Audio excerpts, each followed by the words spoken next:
Hello, in this video, we're going to start to learn chapter 11 and 12. And 11, we'll talk about our financial institution and our United States banking industry structure and competition.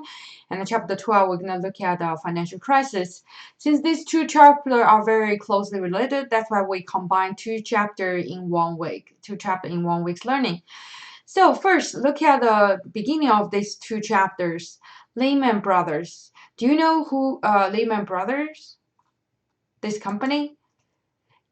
Yes, hopefully you know that. So Lehman Brothers Holding company was a global financial service firm, and before filing for bankruptcy in the year 2008, Lehman was the fourth largest investment bank in the United States, behind the Goldman Sachs, Morgan Stanley, and the Merrill Lynch.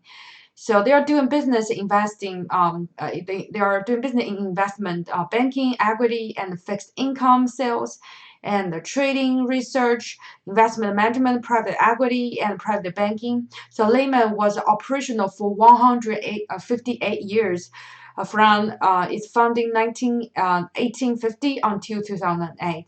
So do you know why they end in 2008? Yes, financial crisis. It is not because they are got affected by the financial crisis. Actually, they are the starting of the financial crisis. So on September 15th, on September 2008, the firm filed for Chapter 11 bankruptcy protection, following the exodus of the most of its clients, drastic losses in its stock, and the devaluation of assets by credit rating agencies, largely sparked by a loss of confidence. So Lehman's involvement in the subprime mortgage crisis and its exposure to less liquid assets. So Lehman Brothers bankruptcy filing in the largest in United history. It is thought to have play a major role in the unfolding of the financial crisis of 2007 to 2008. So the market collapse also gave support to the too big to fail doctrine. So basically, they are the big player in the subprime mortgage crisis. So hopefully you heard a little bit about the subprime mortgage crisis before. If not, we're actually going to learn more about what is subprime mortgage, why it created it causing the 2007-2008 financial crisis. So after we learn in this chapter, so for this chapter, um, what we're going to learn is, so this chapter examines the history, trend in the banking industry that help explain the unique structure of the U.S. system. So this chapter makes use of the agency theory, the economic analysis of the effect of asymmetric information on financial market to see why financial crises occur and why they have such devastating effect on the economy. And also it then apply our analysis to explain the course of event that led to a number of the past financial crises, including the most recent global financial crisis in 2007-2008. So obviously, it's an interesting time to learn this chapter because you want to know if the coronavirus can really create a financial crisis. So that's why at the end of this week's learning, we're actually going to look at the pattern of the financial crisis, and then you can make that decision or you can make that prediction if the economy is working towards in a financial crisis.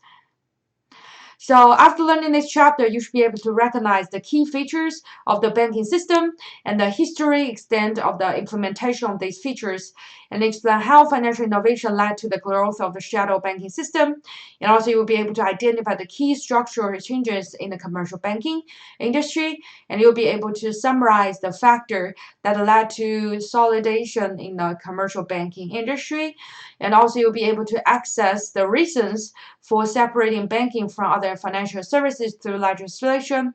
And then lastly, you'll be able to and then you will be able to summarize the distinction between the thrift institution and the commercial banks. So those are the learning objective you will be able to achieve after chapter 11. And after we learn chapter chapter 12, and you'll be able to define the term of financial crisis. So how we define financial crisis, and also you'll be able to identify the key feature of the three stages of financial crisis, and also you'll be able to describe the causes and the consequence of the global financial crisis of 2007 to 2009, and then also you'll be able to summarize the changes to financial regulation that are developed in the response to global financial crisis of 2007 to 2009, and then lastly you'll be able to identify the gaps in current financial regulation and how they might be addressed with future regulatory changes. So this is the learning objective of this week's. And the next we're going to look at is what is the history of our United States banking system.